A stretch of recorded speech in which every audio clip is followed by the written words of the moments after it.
The Ray Hanania Show is brought to you by the U.S. Arab Radio Network and sponsored by Arab News Newspaper, the Middle East's leading English language publication, with print and online editions in Saudi Arabia, Dubai, France, Japan, Pakistan, England, and the United States. Listen to live radio every Wednesday at 5 p.m. Eastern in Detroit, Washington, D.C., New York, and Ontario, Canada. Or watch the live broadcast on Facebook.com/Arab News.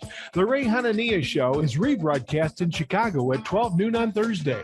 For more information on the radio stations, live Facebook broadcast, and podcasts, visit ArabNews.com. And now, here's your host, columnist and U.S. Special Correspondent for Arab News, Ray Hanania.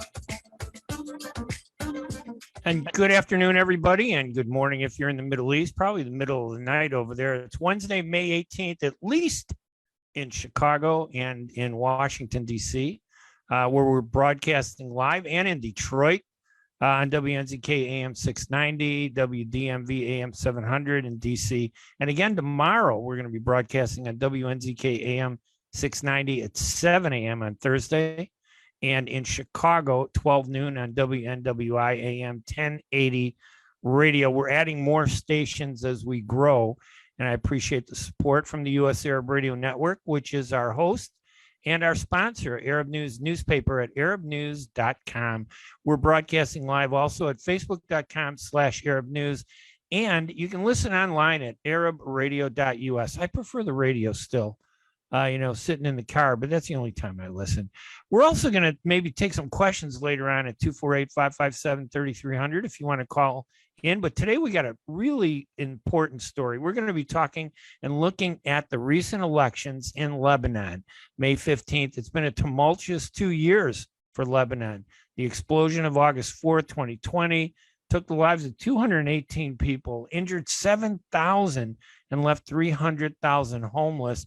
And I'm not sure it's been resolved. It's still being investigated, and there's some suspicions and claims as to why it happened, but it had a huge impact on Lebanon and I think on the politics. And then there's the economic crisis that's followed, the uncertain and continued political turmoil all this has brought, and all this has pushed Lebanon into political gridlock, a nation that continues to be governed by a confessional or sectarian division of political office. The head of the state is president. I could go through the whole thing, but I'm going to let my guest do that. With us to help us understand all, because I don't understand it. And I've been covering the Middle East for years. It's probably one of the most complicated Arab countries in the entire Middle East. With us to help us understand all of this is Gene Abi Nader, the vice president for policy at the American Task Force on Lebanon. He has decades of experience in public affairs, advocacy, international marketing, education and training, and project management in the Arab world. He regularly contributes analysis in a weekly blog hosted by ATFL on current events in Lebanon and the region. I'll tell you, nobody is better to help us than the American Task Force on Lebanon. Gene, we're really honored to have you on the program today. Thank you for joining, and also joining early. We had another guest scheduled. We were going to talk about Michigan politics, but with 18 candidates running in this one district in Michigan, I kind of think you chickened out a little bit. I don't understand, but in all honesty, I'd rather talk with you and about Lebanon. Welcome to the show, Gene. Thank you very much, Ray. It's been quite a while since we've had the opportunity to be together. From the early days when I was there with MAAA, recruiting members for that organization, then with Jim Zogby and AAI. But it's very important to have this discussion because so many of our community are Lebanese or married to Lebanese or have been there. And so there's a great deal of emotional, cultural support for Lebanon and changes in Lebanon. Yeah, you mentioned that it's been a rough 2 years. Actually, it's been before that. Yeah. The whole collapse started with the big demonstrations back in October 17, 2019. And that's where the real movement of change began. And then it was exacerbated by the points that you mentioned, plus COVID. So it's been a real tough time for the Lebanese. And we're really pleased to see the results of the voting by the diaspora Lebanese in response. Yeah, that's really interesting. I don't know if all the Arab countries do this, but whenever they have elections, the ones that do, Lebanon allows its expatriates, about 270,000 around the world, to vote in your election. I think that's phenomenal. I wish the Palestinians would do that. Maybe I'd run for office. There you go. You'd probably be elected. No, I don't know. I wouldn't win. Comparatively.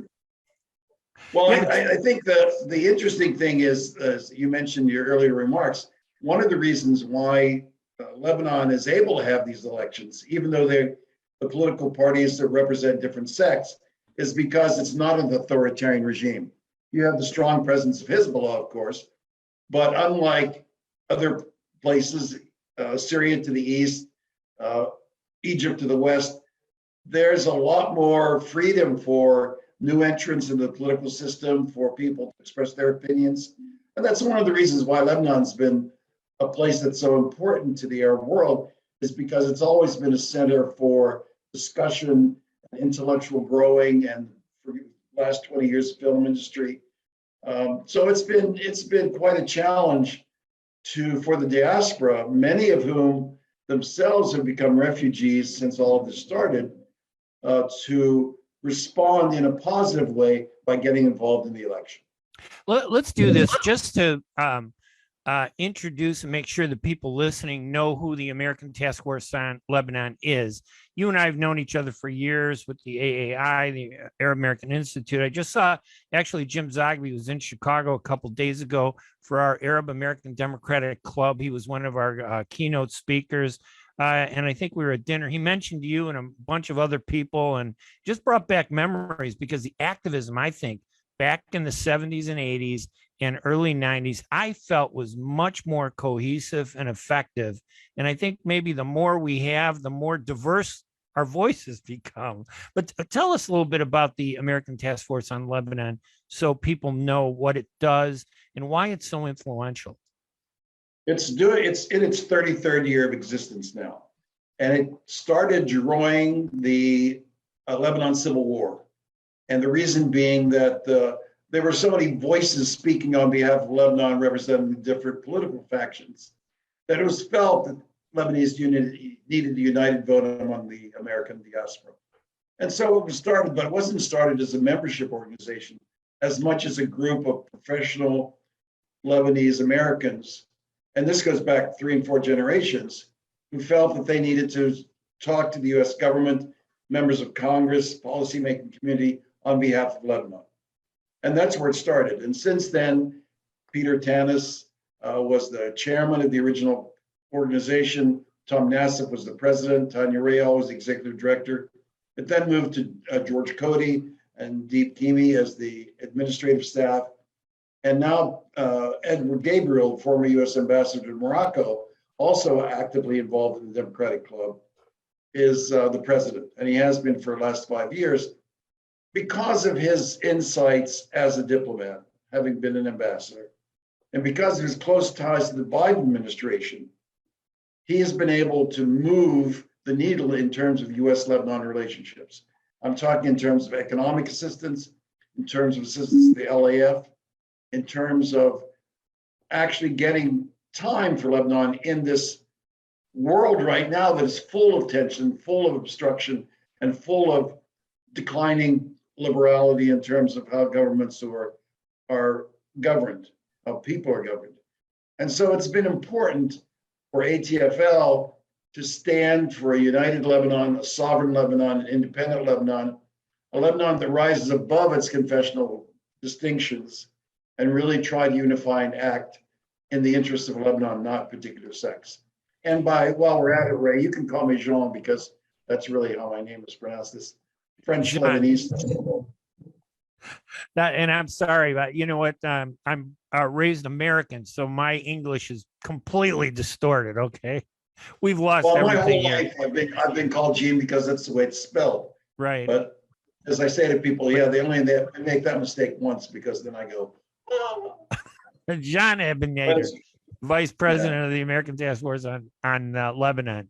So the ATFL has been, especially I'd say over the last 10 or 15 years. And Ed Gabriel is a great guy who's been on our show before.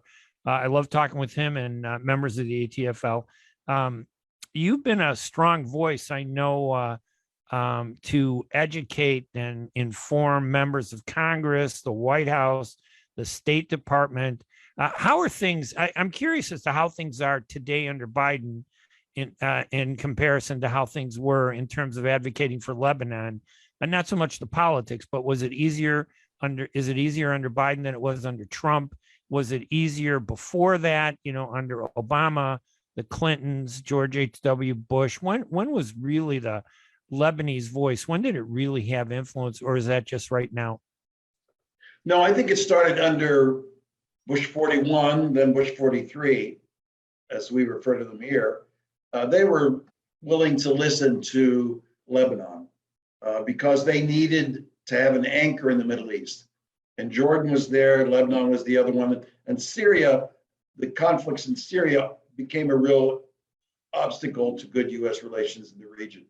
But let's be frank, the United States has not really been smart about the Middle East in terms of their politics. Right. They've been trying to pivot out of the region since Obama. The relationships with the Lebanese and other Arab groups have been hard won. And they usually saw Lebanon through an Iranian lens or an Israeli lens and not Lebanon for itself. And that's really what we've been fighting to get over the past 20 years, is a Lebanese policy that's built on U.S.-Lebanon interests and not Lebanon being seen as something affected by the Iran negotiations or by Israel's security. And now we have the same kind of problem in a sense that because of Iran and Iran's influence through Hezbollah, that many members of Congress, less than 50, but enough for them to make a noise, continue to say, why are we bothering with Lebanon? It's just run by Hezbollah on behalf of Iran. So we've had to show them time and time and time again that Lebanon has been a very good partner for the United States.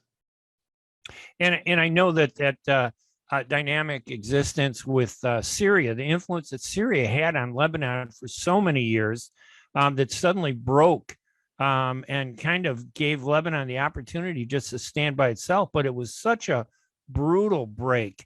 The involvement, I think that Lebanon offered kind of a counterbalance to what Syria was. And I'm not talking about the Syrian people. We're talking about the Syrian government there, the dictatorship that continues there, although now Syria is divided into regions of different controlling foreign powers, the Turks, the U.S., the West. It's really, and Russia around the regime over there. Does Lebanon still have that problem with Syria the way it did? Is Syria looming over Lebanon at all? And before we get into the elections and everything like that, is it still an area of concern for the Lebanese? That's a really good question, Ray. Yes, Syria has never really left Lebanon. Yes, their troops withdrew, but they have very strong supporters in the northeast of Lebanon in particular, very strong in the Sunni community, as you would imagine. President Assad has very close ties to several politicians in Lebanon. And so there's always been this tension between, should I do it for Lebanon or should I check with Assad first? That's diminished because literally Hezbollah and the Russians saved the Assad regime. And so his influence has primarily been channeled through Assad and other pro-Syrian regime supporters. But yes, there's still a difficult challenge for Lebanon because they have strong political influence in the country. Now, I know that that one of the big events, probably, there's so many big events, the explosion that took the life of the former prime minister, Hariri, that explosion then, and I remember going to Lebanon twice. What a beautiful country. I love that place. Not just the food, but the people. When I talk to people it doesn't matter what their politics, it always seems that the people genuinely are good people in Lebanon when you get away from the politics. But I saw the crater that was in front of that hotel, and it was disturbing that politics could be so easily influenced by an explosion, a deadly explosion like that changed the government at the time. And then again, we have August 2nd, 2020, I believe it was, when the port explosion took place with that ammonium nitrate stock that was there, just a huge amount. Everybody knows that's what people have used for bomb making. That's what they used at the Murrah Federal Building. That's what they used the first time they attacked the Twin Towers. I think it was in 95. There are 98. I can't remember the exact time, the dates and calendars, but that what was there was always a cornerstone of violence. And I don't know if people knew it was there until it exploded and killed so many people, injured so many, and made so many homeless. Has that ever been, it hasn't been resolved, has it? No, and that was the point you raised that I thought was really critical. It's never been fully investigated. And on top of that, there have been several forensic studies that have come out by Germany and France and others that said that actually the 2,700 tons of ammonium nitrate were not in there. There were almost, the explosion actually was about 500 tons. So the question is, where'd the other 2,200 tons go? Wow. And one speculation is, and you know our countries over there are full of conspiracy theories, is that Hezbollah was using it as bomb materials for the Assad regime. And in fact, that was the stuff in the barrel bombs, was this ammonium nitrate. We don't know the answer, and maybe under this, if we get a new government in Lebanon, the investigation will go forward. But as of now, we still don't know. Two of the ministers who were called in the investigation have been reelected to parliament. This shows you how this has become almost a byproduct of the power politics in Lebanon. There's no full investigation in Lebanon of that bombing. It's a shame that there's no free judiciary in Lebanon anymore. It has become, in many ways, like other Arab countries, in a sense that the judiciary can act when they're permitted to act, as opposed to how they should act.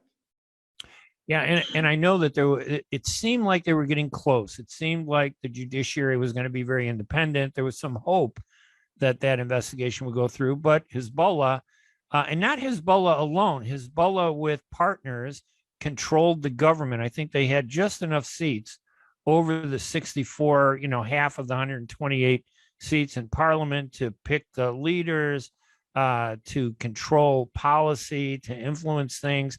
I think, isn't that the hope that this election on May 15th brings, that maybe there's going to be a change now where Hezbollah doesn't have, they only had 13 seats, but with their coalition, they had a huge voice because they were the military arm of this independent of the government and the official military. But I think isn't that what May 15th, the election symbolized now, this hope that there's going to be a change and maybe a new direction? So many of the opposition in the election were articulate, vocal opponents to Hezbollah. The Lebanese Forces, which is now the #1 Christian party, a number of independents, a number of people who were former MPs who resigned and then ran again. So there's some real vocal opponents to Hezbollah's militia role. That doesn't mean they don't want Hezbollah to be there, but Hezbollah's got to accept a role as a political force, as a political party, and not insist that its militia be called into action every time they don't agree with the government's opinion on something, which way the government's moving. It doesn't actually have to use it, but just taking over the downtown like they did in 2008, which resulted in the Doha Agreement, which gave them even more importance in running the country from their niche. All of that has fed into a lot of dissatisfaction with the rulers in Lebanon. And that's why I think we had such a reaction, because some people saw this as a referendum on Hezbollah, whereas others saw it as a referendum on the traditional leaders in Lebanon who have allowed the port bombing, who have allowed all of these illegal acts to go on with no recourse in the justice system. It sounds like Lebanon, when I look over the stories and everything, there are like 6 major parties. There are 3 Christian parties three Muslim parties. Half the seats are Christian, half the seats are Muslim. And then there's a mix between the different parties, with Hezbollah, I think, teaming up with Amal and the Future Movement, if I'm not mistaken. Without that support, though, the big fear is that when Hezbollah doesn't have the power, they turn to violence. And we see an increase in violence, the explosions, the assassinations. Is there some fear that Hezbollah not being in control will lead to that type of period again? I hope they don't, but is there a fear that that could be a direction where politics and the country is headed? There is that fear, and the fear is, how do we set up a government that can function that isn't a provocation to Hezbollah? And that's a real challenge, because the Lebanese forces, now the largest Christian party that will form an anti-Hezbollah coalition, has to do it on more than anti-grounds. They have to be pro something, and that's my concern, is that the Lebanese forces will see their votes as a mandate to be aggressive and antagonistic toward Hezbollah. That shouldn't be the target. The target should be independent judiciary, complete the investigations, fix the economy, put money back in people's pockets, and diminish corruption. That's what the challenges should be, because that's what the people are tired of. Hezbollah will gradually lose its attraction as it loses its raison d'etre, which is to protect Lebanon against Israel. There's no real role there. Yes, once upon a time they did beat the Israelis in a war in 2006, but that wasn't a real war. I mean, it was a ugly mess. But at the same time, the people who paid the price were the Lebanese. And that's the other thing Hezbollah has to decide. Are they Lebanese, or are they a force for Iran? That's a big, big issue. And I think that drives people more than the militia. And that is, are you with us as fellow Lebanese, or are you proxies for another government?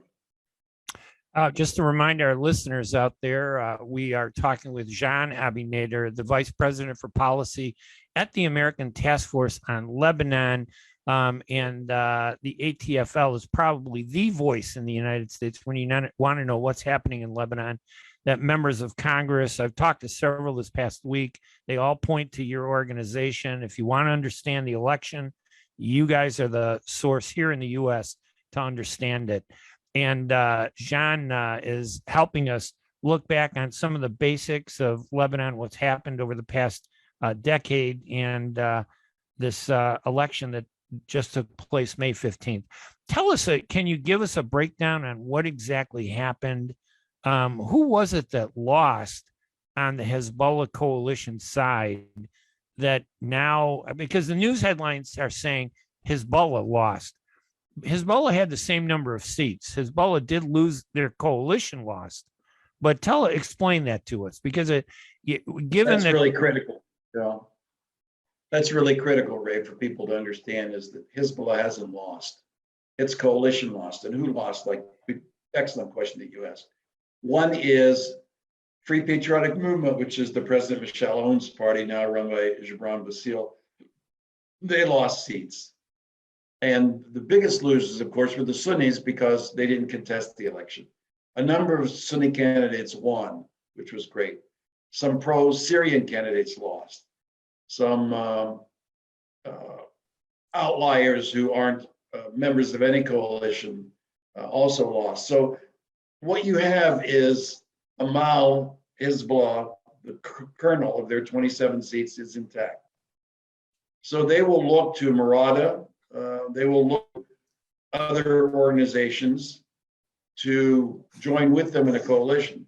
But regardless of what happens, if, and this is a big if Lebanese forces can pull together with the Druze, can pick up with the independents and the anti-traditional leaders, they will have a slim majority in parliament.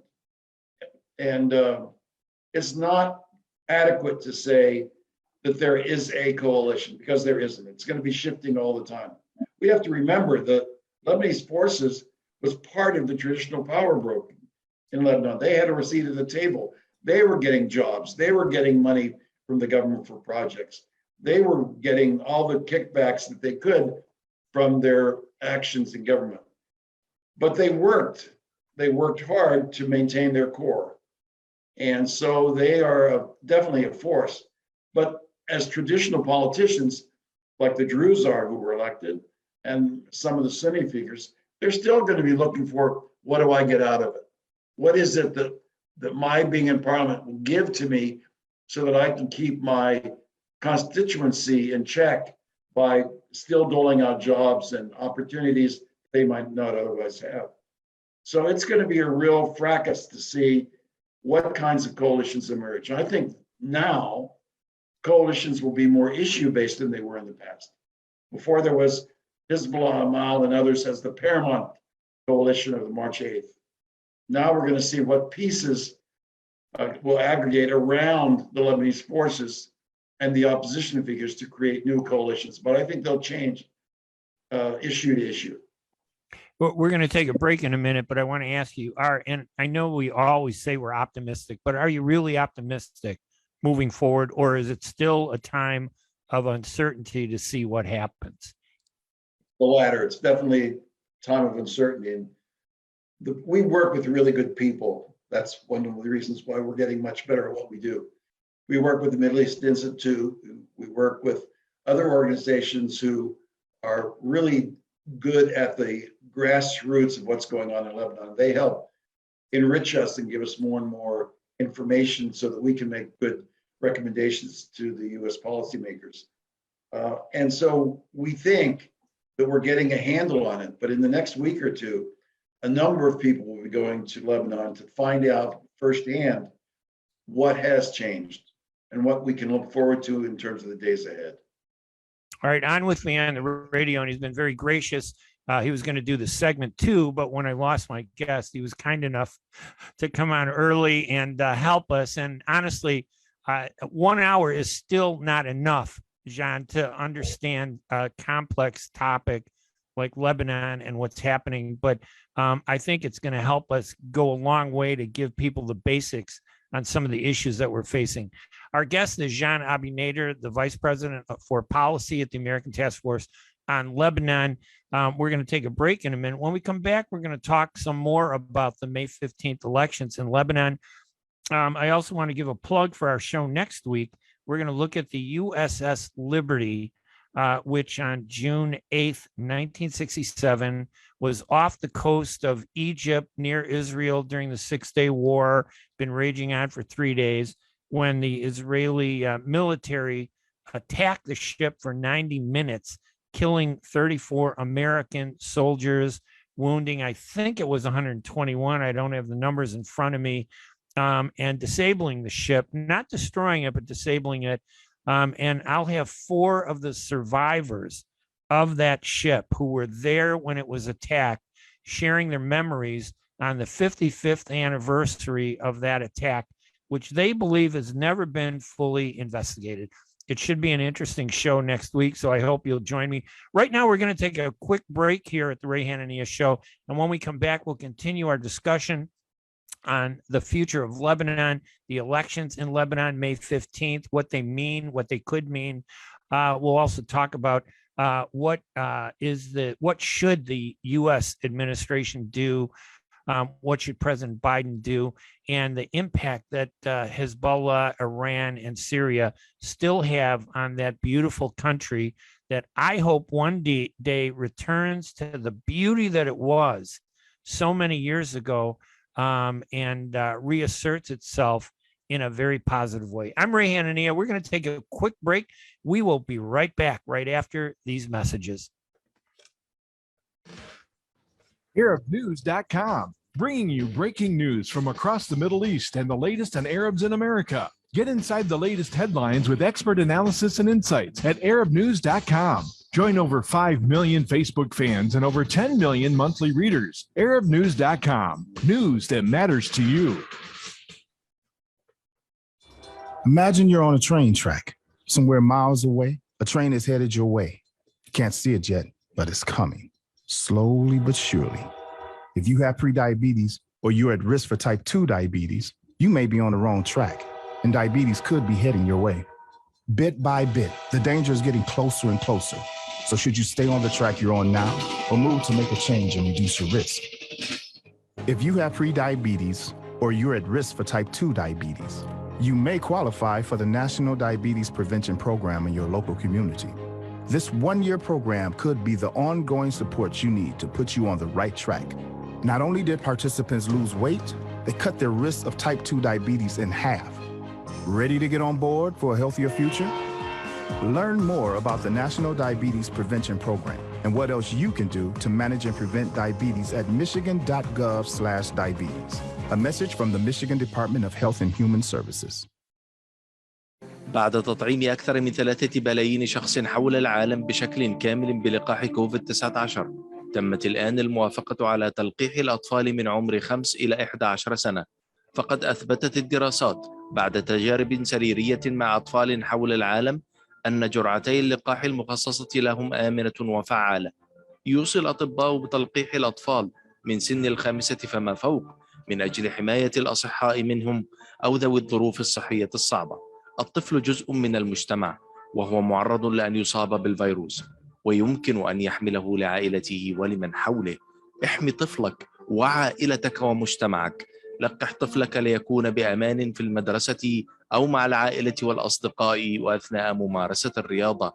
تحدث لطبيبك واكتشف الحقائق بنفسك أو زر موقع michigan.gov/kidscovidvaccine. رسالة من وزارة الصحة والخدمات الإنسانية في ميشيغان. In a perfect world, everyone would be a perfect driver. Hands at 9 and 3, everyone. 9 and 3. Everyone would follow all the rules. Please, go ahead and merge. I'll make room. Thank you, fellow driver. And nothing unexpected would ever happen.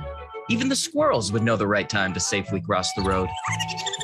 In this perfect world, you wouldn't have to wear a seatbelt. But in case you hadn't noticed,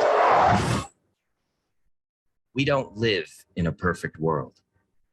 About 1,000 people in Michigan die each year in vehicle crashes, and thousands more are injured. Wearing your seatbelt reduces your risk of death in a crash by 45% in a car and by 60% in a pickup truck. So until we find a perfect world to drive in, make our imperfect world safer by buckling up. A message from the Michigan Office of Highway Safety Planning.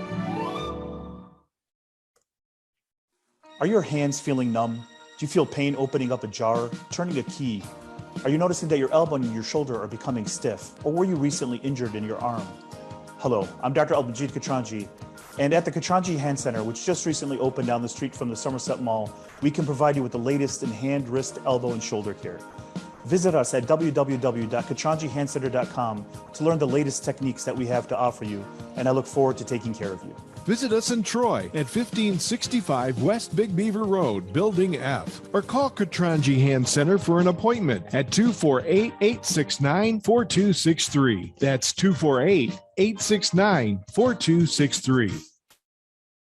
The Ray Hanania Show is brought to you by the U.S. Arab Radio Network and sponsored by Arab News Newspaper, the Middle East's leading English language publication, with print and online editions in Saudi Arabia, Dubai, France, Japan, Pakistan, England, and the United States. Listen to live radio every Wednesday at 5 p.m. Eastern in Detroit, Washington, D.C., New York, and Ontario, Canada.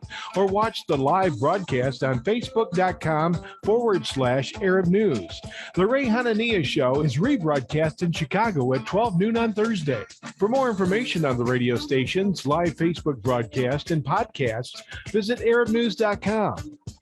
And now, here's your host, columnist and U.S. Special Correspondent for Arab News, Ray Hanania. And welcome back. With me, of course, this afternoon is Jean Abinader, the Vice President for Policy at the American Task Force on Lebanon. He has decades of experience in public affairs, advocacy, international marketing, education, training, and project management in the Arab world. He regularly contributes analysis in a weekly blog post hosted by ATFL on current events in Lebanon and the region. And you can go there, I think, to read those posts at atfl.org. That's www.atfl.org. And on his website at Abby Nader, advisoryservices.com, ABINADER, advisoryservices.com. John, thank you so much for hanging with us some more. The question I wanted to ask you was, what should the U.S. and the President and Biden's administration be doing to help Lebanon? This seems like an opportunity. And are we doing enough? Should we be doing something? Or should we sit back and wait to see how it all pans out? That's a really good question, Ray. And it's a tough one that we struggle with all the time, because on the one hand, we're grateful that in this world where there's the Ukraine and Russia going on, where there's China going on, where there's immigration on the southern borders going on, that the administration has given time to help Lebanon. The Congress has increased the amount of humanitarian assistance to Lebanon. It's increased the amount of assistance to the LAF. It has made very strong indications of what the United States would like Lebanon to do, for example, vis-a-vis the elections, in terms of free, fair, and on time, which helped a lot. It's helped Lebanon through the World Bank in terms of allowing Lebanon to receive certain loans, for example, to subsidize wheat. So I think the United States is doing a lot. Can it do more? Well, we always think it should. For example, as I mentioned earlier, we need to decouple U.S. Lebanon policy from U.S. Iran policy. That's important. Number two, we have to, I think, make a much stronger case to the Lebanese people of what the U.S. is doing for Lebanon.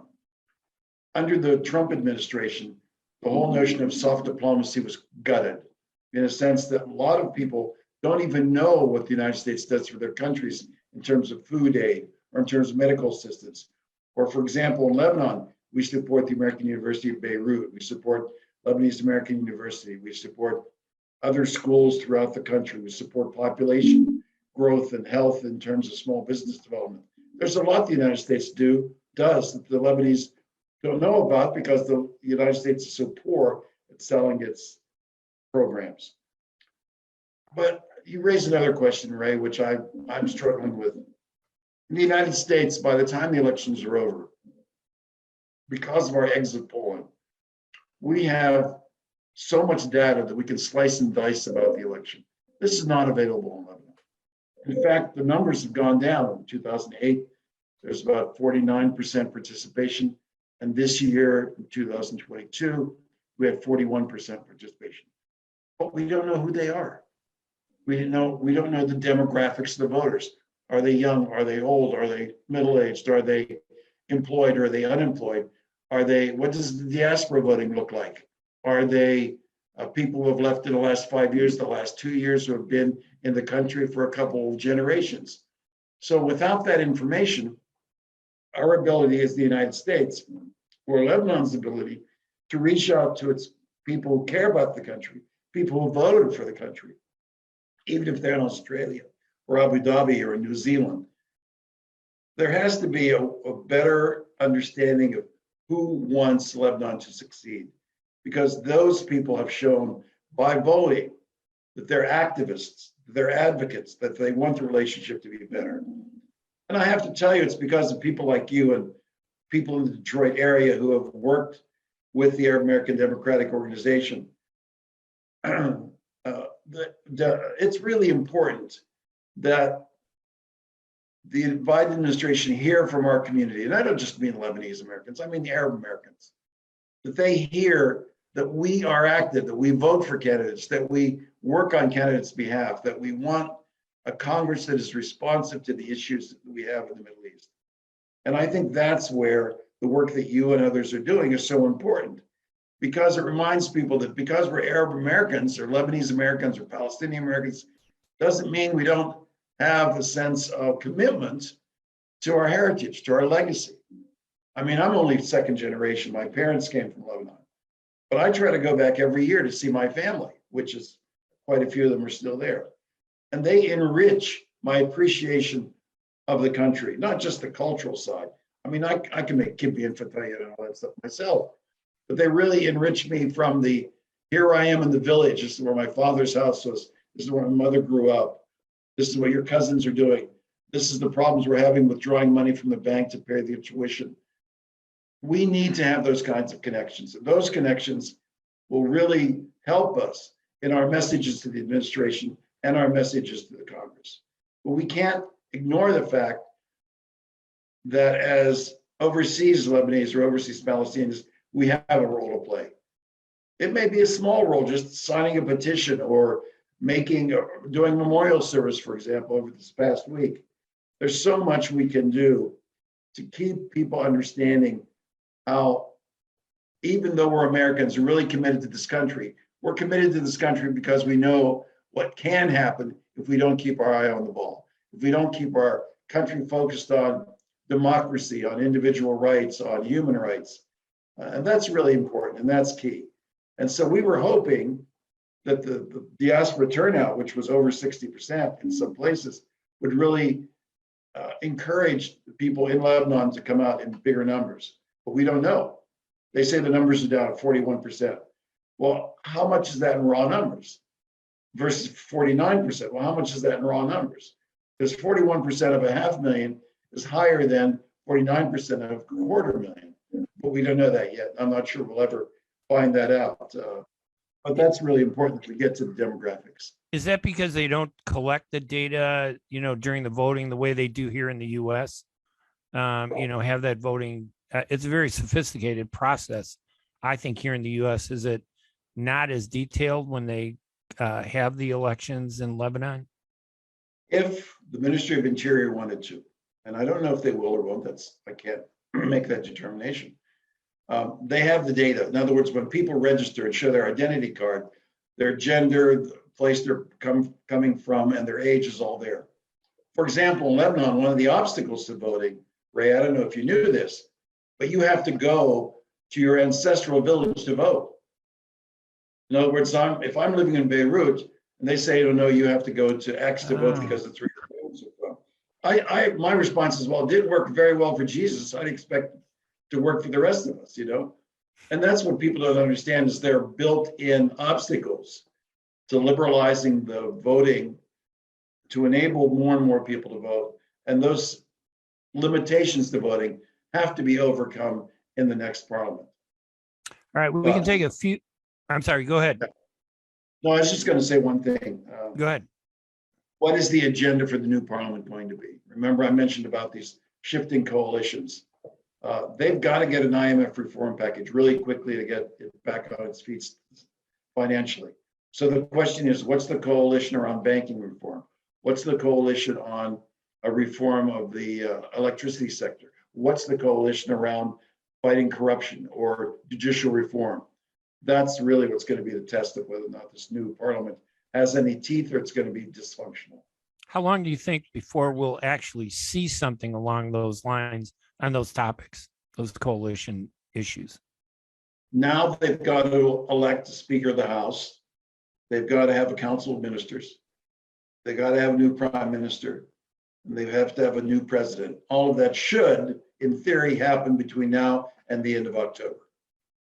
All right, we can take some phone calls at 248-557-3800. Questions only. All right, so let's go to Detroit. Jerry is on the line. Jerry, you're on with John Abinader of the American Task Force on Lebanon. Thank you for calling, Jerry. Thank you, Mr. Ray Hanania, for taking my call. And I say hello to your distinguished guest, Mr. John Abu Nader. Mr. John Abu Nader, Najib Habba from Detroit, Michigan. My question is, all the previous American government, and especially the former President of the United States, Donald Trump, they all treat Hezbollah as a terrorist organization. And Mr. Abinader, as you know, right now there is an election in Lebanon, national election, and Hezbollah, he share a big part of this election. My question to you, Mr. Abi Nader, do you think the United States under the new president, Joe Biden, could change this dialogue and open a talk and lift the terrorist list from Hezbollah? I would love to hear your answer. And thank you, Mr. Abi Nader, and thank you to you, Mr. Hanania. Gary, thank you so much for that question. Najib, thank you. That was important. I think I said earlier that no government's going to work that goes in as an anti-Hezbollah government. Hezbollah provides social services, provides banking services, provides food. It is doing the job the Lebanese government should do. So if the Biden administration wants to move Hezbollah on a path that is less toward destruction and more positive, they should help the Lebanese government recover and carry out the functions it's supposed to recover. It should help them combat corruption. It should find out who's taken the money and get it back. It should make the banking sector work on behalf of the people. There are lots of things the United States government, in working with its allies, I mean, they should work with the Europeans and others to come to a recipe of how Lebanon can move forward with the help of the international community. The only way Hezbollah is going to lose its military emphasis is for there to be peace with Israel, if there has to be a peace in the country, in a sense that people don't have to worry about where their food's coming from, where their job is or anything. Hezbollah grew out of Israel's aggression toward Lebanon. So if you reduce that aggression, and at the same time you complement what needs to go on from an economic and social point of view, then people are going to act normally and not think that violence is the option. So if Hezbollah were to refocus itself on providing those services that, in all honesty, it was very good at doing, which created the base, from which they built their power, and get away from this being like the satellite puppet of Iran or even Syria, the political role and governmental role could strengthen, and maybe the U.S. attitude towards it could ease. But that would mean that, like, when we were talking about earlier, this fear that I have this deep down, I have this fear that every time Lebanon goes one step forward, it takes two steps back because of violence and because people who lose power or feel that they're going to lose power turn to violence to be disruptive and to take good leaders out. So it's a scary, future, I think, a little bit. Najib, I want to be frank with you. You can't explain to me how Lebanon became a better country because Hezbollah went in and saved Assad. See, so military solutions do not make Lebanon stronger. Right. What makes Lebanon stronger is addressing the needs of the people, not the needs of Iran and Syria through Lebanon. Lebanon will always be as weak as Hezbollah is strong, working for Syria and Iran and not for the Lebanese people. So it's really the influence of Iran and Syria that needs to be pushed aside, so Lebanon can focus, and maybe Hezbollah would become a better part of that process. Our number is 248-557-3300. If anybody wants to ask a question, we'd be happy to take those calls. So Biden, I think what you're saying, John, is that the U.S. needs to give Lebanon more support. They need to really kind of step up, take advantage of this election. Whatever the results about Hezbollah, the perception is this is a change. It's different from what's been taking place over the last 4 years. Let's do something with it. I hope they do that. I do too. I mean, there are things it can do. For example, Shiʿi Farms. Shiʿi Farms is Syrian. And as long as it's treated as part of Lebanon, it supports the rationale that there should be a military solution with Israel. Let's be frank. Syria tomorrow could overrun the United States. Overrun Lebanon. Israel tomorrow could overrun Lebanon. So what's the LAF's job? Are they just a police force? Well, maybe they'd be better off, but they can't even do that job. They can't stop the smuggling on the border. Why? Because the Lebanese and Syrians who control it are tied into the power system. So let's be frank here. I mean, Lebanon needs to change the way it's been doing business. It needs to move away from corruption.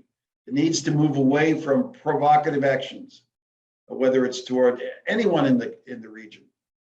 Lebanon is not going to survive on its own. It needs to have good relations with the countries in the region, with the countries in the Gulf, and with the countries in Europe and the United States. So maybe they need to strengthen the Lebanese armed forces, then the LAF.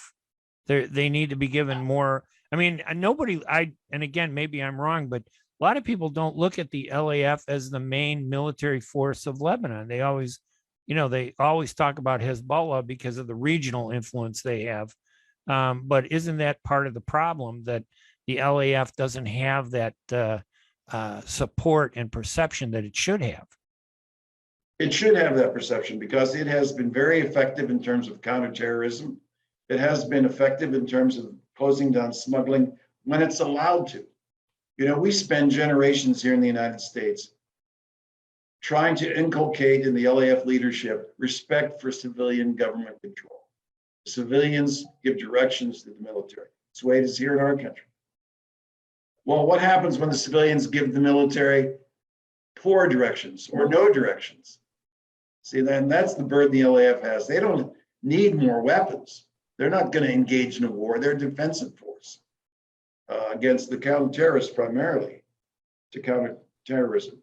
So what they need is the freedom and the direction to work under civilian leadership that is pro-Lebanon and not pro-neutrality or whatever it is. I mean, that's the best way to ensure Lebanon's neutrality, as the Patriarch has called for, is to make sure it is the LAF is sovereign. And that's what the agreements have all been signed, whether it's a Taif agreement or the Doha agreement. Lebanon's army should be sovereign in the country to protect Lebanese sovereignty.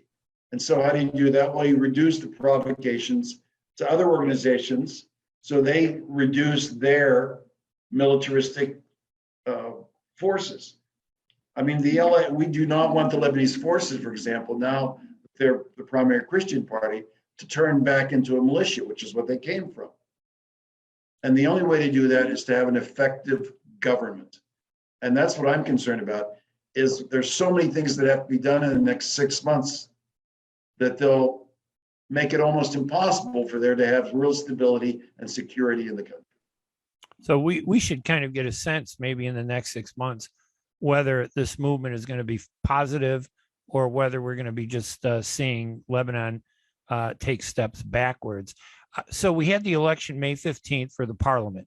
What's next in terms of, is it an election, or is it the coalition building of a dominant coalition to run the parliament and then select a president, or are there separate elections for president in Lebanon? All the elections go through parliament, except the municipal elections. They're coming up soon too, and those will be important to watch to see how particularly the major cities and regions self-govern. With regard to the next steps are elect a Speaker of the House. In other words, is Nabih Berri going to be resume his position as Speaker of the Parliament, as President, or is someone else going to come in? Well, there are different coalitions that are going to form for that. And so he'll be vying with members of the new Parliament to see what deals he has to make to stay in power. The other side has to decide, one, on who their candidate's going to be, and then they have to figure out what their deals are going to be.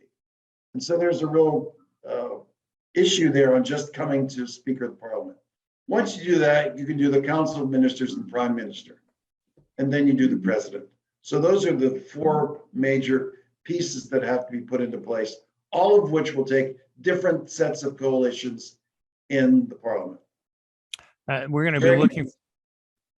I was going to say we're going to be looking for all of that, but maybe is there anything that I haven't asked you about that you want to bring up in our final few minutes that we have on radio?